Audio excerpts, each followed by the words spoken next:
ආයිබෝවන් දෝල පුතාලා හැමෝටම. ඉතින් පුතේ අද අපි කතා කරමු ජලයෙන් ඇති ප්‍රයෝජන ගැන. හරියෙන්. අපි ජලය කියන්නේ මොනකටද?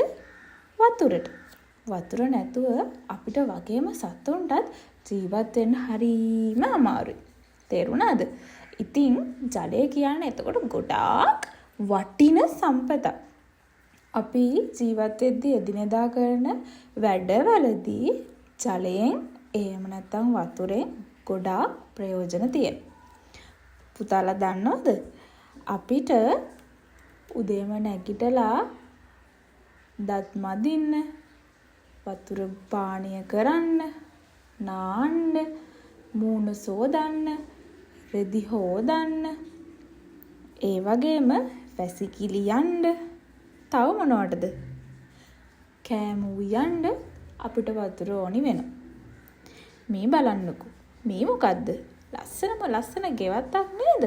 ඉතින් මේ ගෙවත්තේ ලස්සන මල් ಜಾති අපි වවනවානේ.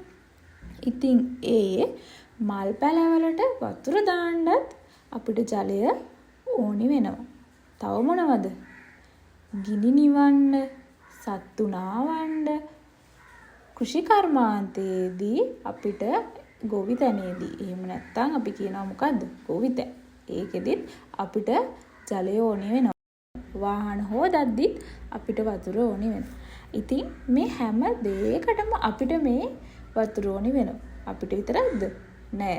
සත්තුන්ටත් නාන්න, වතුර බොන්න ජලය ඕනි වෙනවා. ඉතින් පුතේ මේ ජලය අර පිරිමැස්මෙන් විනාශ කරන්නේ නැතුව අපි හැමෝටම ප්‍රයෝජනවත් වෙන විදිහට තමයි පාවිච්චි කරන්න ඕනි.